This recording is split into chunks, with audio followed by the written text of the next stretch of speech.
Bonjour, dans cette vidéo, nous allons apprendre comment utiliser Regressi pour des simulations des fonctions mathématiques appliquées surtout en physique. Voilà, j'ai déjà installé Regressi.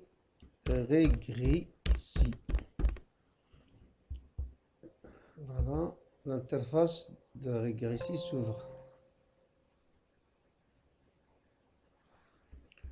Bon, attention, on doit le chercher ici. Regressi. Voilà l'interface de Regressi. Fichier, nouveau. Vous avez le droit de faire nouveau clavier pour faire entrer des mesures expérimentaux sur un tableau, ou bien une simulation, c'est-à-dire en faisant intervenir des équations ou des équations différentielles. Presse Paper si vous avez déjà copié un tableau et vous voulez le coller. Nous allons choisir pour le moment la simulation. Je vais utiliser le clavier visuel. Clavier visuel. Voilà. Ici, c'est le champ de travail. Vous voyez ici que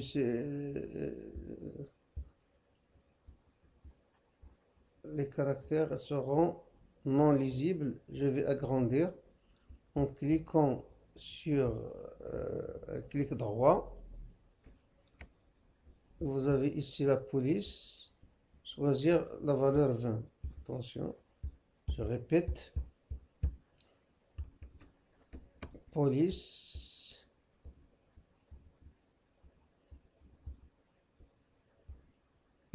20.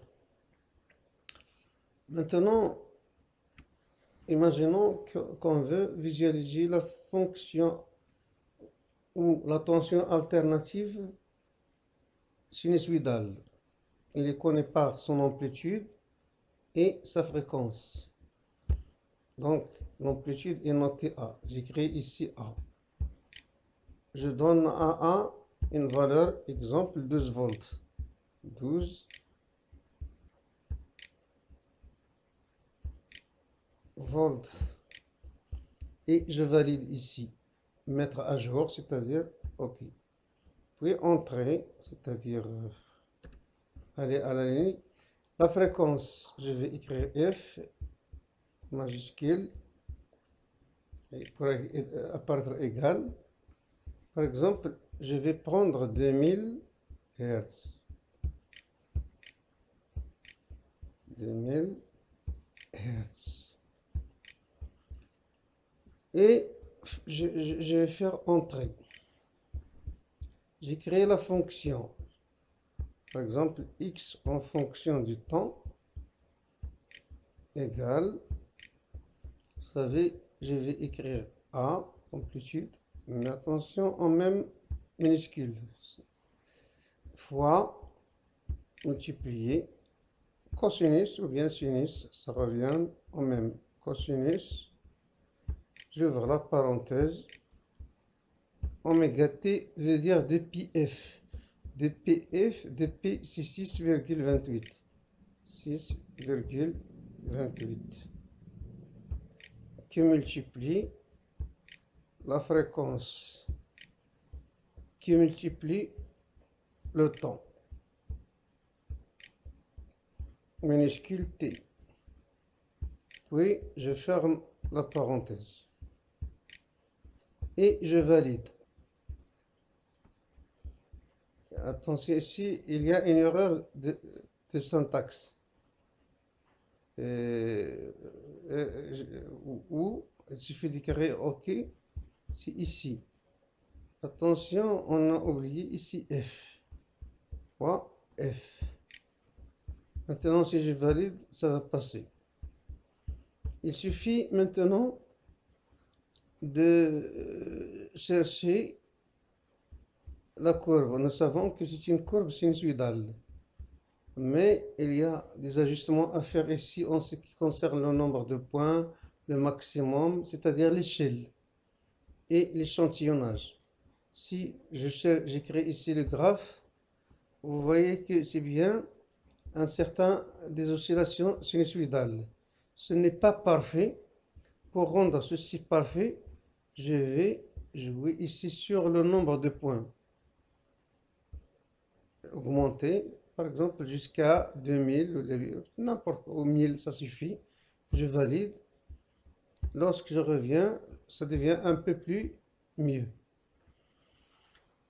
Ici, il ne faut pas oublier aussi des angles, soit être en radian. Attention, ça, les angles sont en degrés. Donc, pour avoir la valeur de la période, etc., il ne faut pas oublier que j'exprime ceci en radian.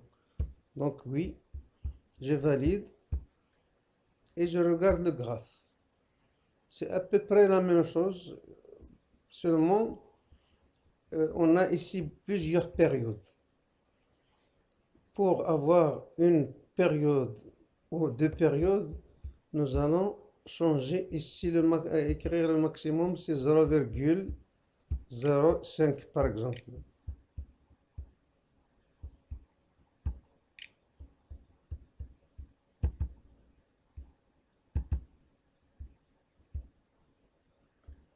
Et voilà. Je vais ajouter aussi ici un autre 0. Et je valide.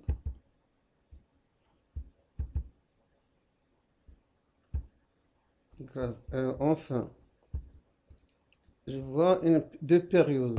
Pour voir 4 périodes, par exemple, je vais ici, par exemple, mettre 2.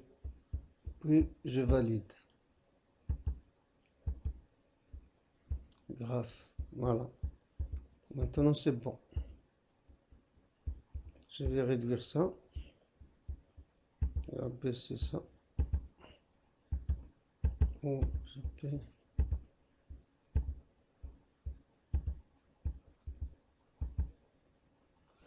Et voilà, vous avez X en fonction du temps. Vous pouvez lire la période. La période, c'est 1 sur F, 1 sur 2000. 1 sur 2000, donc c'est 0,5 millisecondes. Il suffit de venir ici, pointer sur cette flèche et choisir le réticule. Voilà, l'abscisse ici, c'est 50,7 microsecondes. Vous pouvez la rendre en millisecondes, 500,5 microsecondes. Voilà. La double période, c'est ici. 100,3 milli, 1,05 millisecondes. Ici, c'est en microsecondes. Surtout la double de période, c'est à peu près 1 milliseconde. Deux périodes. Imaginons ici, si je veux avoir une période plus grande, je vais mettre ici 1000, ici 1000. La période devient 1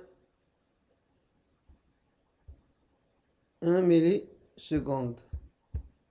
Voilà la période. C'est à peu près 1 milliseconde.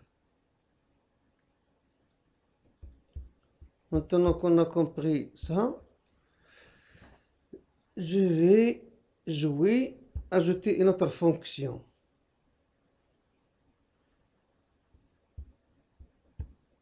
Je vais copier la même fonction.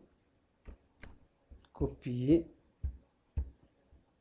Entrer et coller ici.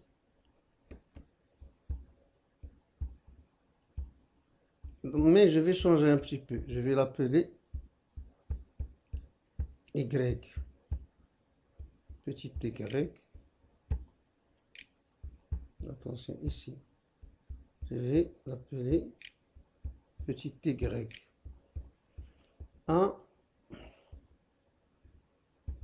Peut-être je mets ici le sinus. C'est la même chose que le cosinus avec une différence de phase de pi sur 2. Je valide. et je vais voir les deux graphes en même temps. Il suffit ici, au lieu à côté du mot graphe, choisir ici x, y, attention ici, ajouter une courbe. Quelle courbe? C'est y, c'est normal. Ok, voilà les deux courbes. En bleu, c'est x, cosinus oméga t, et en rouge, c'est a, y. On peut d'ailleurs les identifier comme ça. Voilà, identifier les deux courbes, a cosinus de pft et a sinus de pft. Je peux enlever l'identification en cliquant ici. Maintenant, vous savez que l'équation d'un cercle s'écrit x carré plus y carré égale à r carré, le rayon au carré, ou tout simplement x de t s'écrit par projection x max cosinus oméga t plus phi, y égale y max sinus oméga t plus phi. C'est l'équation d'un cercle. On peut voir ceci en cherchant y en fonction de x. Y en fonction de x. Et voilà, vous obtenez ici, attention, ça ressemble à une ellipse, mais en réalité c'est un cercle. Pourquoi? Si vous voyez ici le maximum, l'échelle, c'est 12 volts. Là aussi en haut, c'est 12 volts. C'est question de l'échelle et de l'écran. D'ailleurs, on peut ajuster l'échelle de telle sorte qu'on voit bien le cercle. Comme c'est un cercle qui est dilaté. Et voilà. On tient compte des mesures ici voilà, ça ressemble un peu à un cercle. Mais on tient compte de l'échelle. On passe à autre chose maintenant, très important. Et je vais agrandir ici. Donc on a écrit ici x de t, y de t. Grandeur. Toujours, imaginons que je veux donner une autre fréquence, c'est-à-dire f, c'est pour la première fonction, grand N, c'est pour la deuxième fonction, c'est-à-dire je veux avoir des fonctions ayant différentes égales 2000.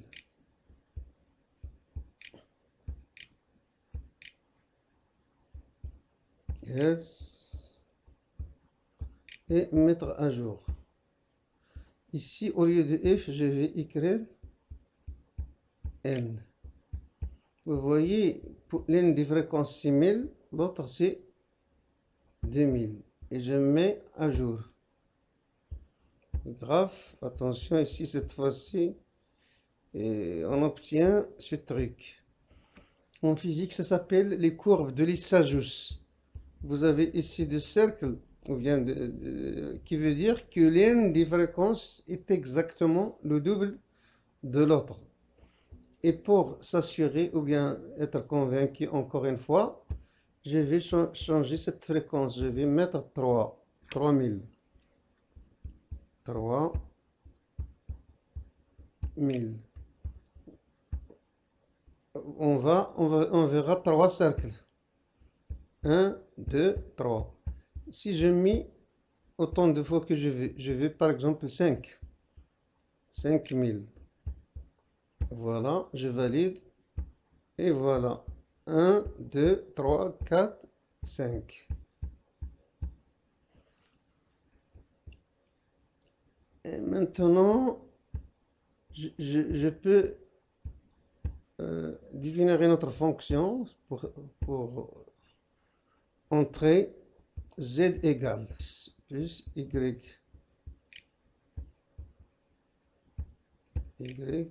Et voilà le X.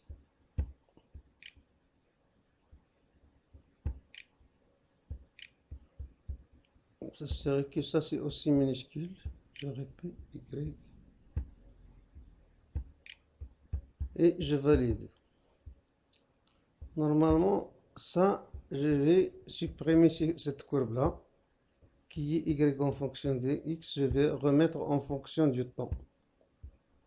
En fonction du temps. Ok. Voilà, ça c'est l'une des fonctions. C'est Y. Sinus. Je peux choisir X plus Y. Ici, X plus Y qui était Z. Ok. Vous voyez, qu'est-ce que ça veut dire? Attention, il y a Y et Z. Je vais supprimer une courbe. C'est-à-dire, je vais supprimer Y. Ok. Non, je vais laisser ici apparaître Z seulement. Z, ok. Voilà un état de figure. C'est la somme des deux fonctions sinusoïdales ayant différentes fréquences. On ne peut rien en déduire. Ici, je choisis ici la même fréquence. On va voir qu'est-ce que ça va donner. La même fréquence, c'est-à-dire mettre ici 1000.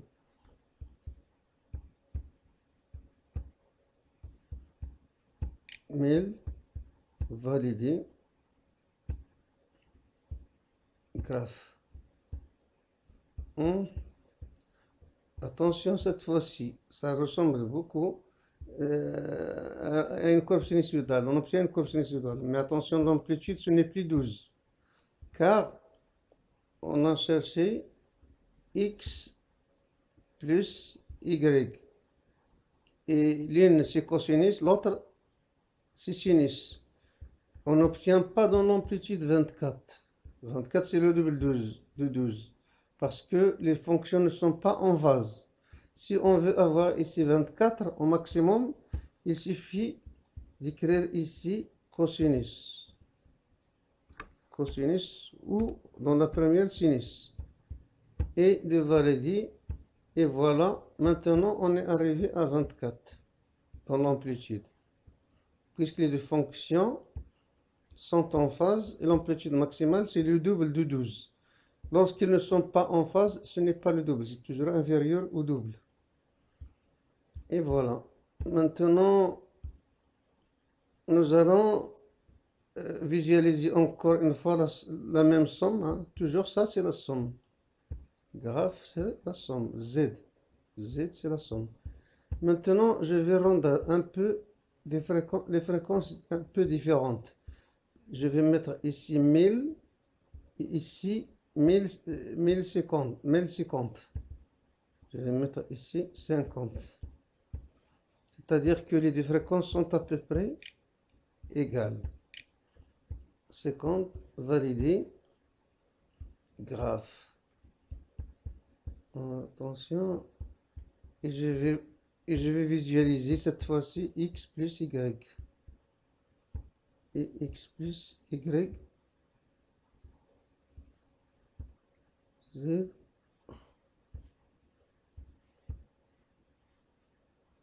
Non.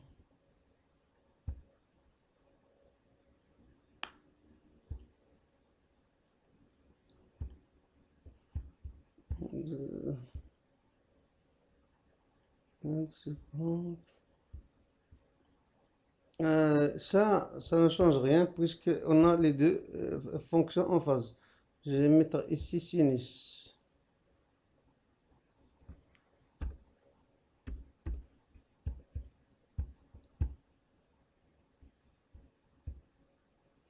A priori, on ne voit rien. Mais pour voir, vous voyez ici que l'amplitude augmente. Ce n'est pas constant.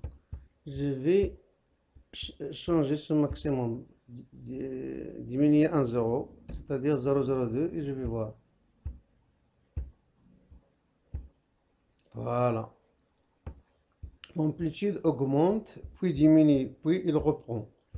Pour mieux voir, encore une fois, je vais enlever un autre 0. C'est-à-dire que le maximum, c'est 0,2 secondes. Delete et valider. Maintenant, voilà ce que je cherche. Ça vous rappelle ce qu'on appelle les battements, le phénomène de battement. Je préfère écrire ici un 0.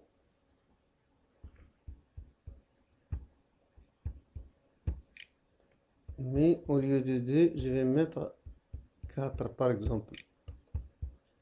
Et je valide. C'est question d'échelle. Voilà, ça marche. Ça, c'est ça, c'est le phénomène de battement. Pour voir plus, je vais mettre 6. Au lieu de 004, j'ai choisi 006. Et mettre à jour le graphe. Et voilà. Ça s'appelle le phénomène d'amplitude. Le phénomène de battement où l'amplitude augmente progressivement puis diminue. Regardons, qu'est-ce qu'on va voir si les deux fréquences sont différentes. C'est-à-dire, je vais mettre ici 1500. 1000.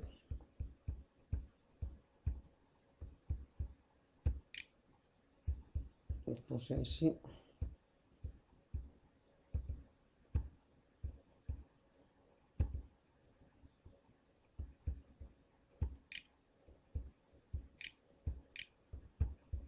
Valider le graphe.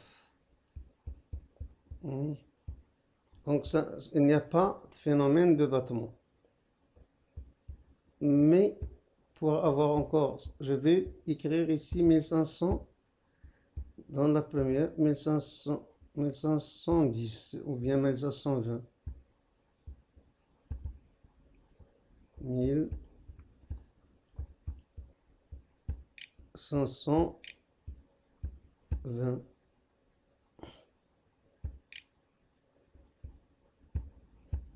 1520, non, ce n'est pas 11 000, je vais supprimer ce 1.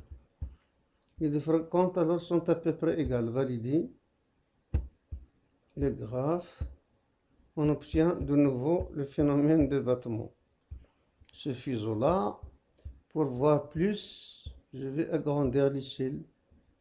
Et cette fois-ci, je vais écrire 0, 0, 1, exactement. Valider. Et le graphe, voilà. C'est le résultat recherché.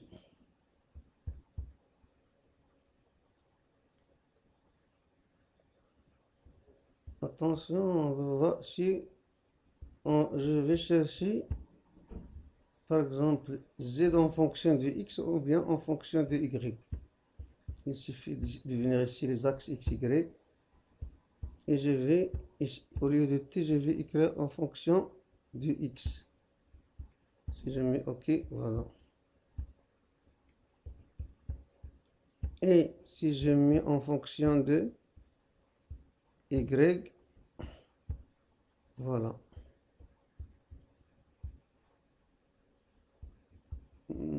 Donc, on a un peu la même état de figure. Si je fais 1500 exact, valider, voilà. Encore une fois, c'est l'équation d'un cercle. Attention, ça c'est pour x plus y en fonction de y. Si je mets en fonction de t, ça va vous donner cette fonction sinusoïdale. Et si je mets y en fonction de x, Qu'est-ce qu'on va voir?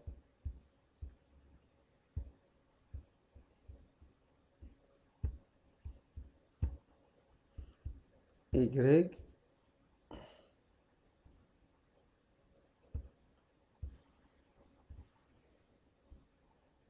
ça c'est Z. Je veux Y en fonction de X. Ok. Toujours, c'est l'équation du cercle. Et si je cherche X plus Y en fonction de T, X plus Y, c'est Z en fonction uniquement de T. Encore une fois, ça va donner une sinusoïde. Ça, c'est uniquement une sinusoïde. Surtout si vous changez ici l'échelle en mettant des zéros. 0, valider, c'est-à-dire valider les graphes. Grandeur, un autre 0.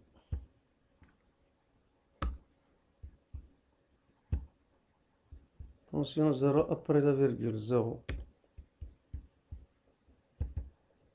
Non, ça ne se compte pas.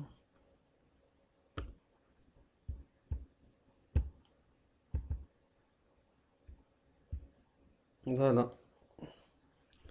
Revenons à notre sujet. Je veux Z est égal à X plus Y. D'ailleurs, ça c'est Z. Si vous changez l'une des fréquences, c'est-à-dire ça, 1540, je vais mettre ici 40. Et valider, voilà le graphe. Amplitude augmente. Pour voir plus d'une période, ou bien je vais éliminer le 0. Delete, puis valider. Voilà le graphe. Voyons que ce résultat s'obtient presque le même si j'écris ici cosinus ou bien sinus, c'est la même chose. Je vais écrire cosinus et je valide et je mets le graphe, c'est le même résultat. C'est le phénomène de battement. On s'arrête là et à la prochaine.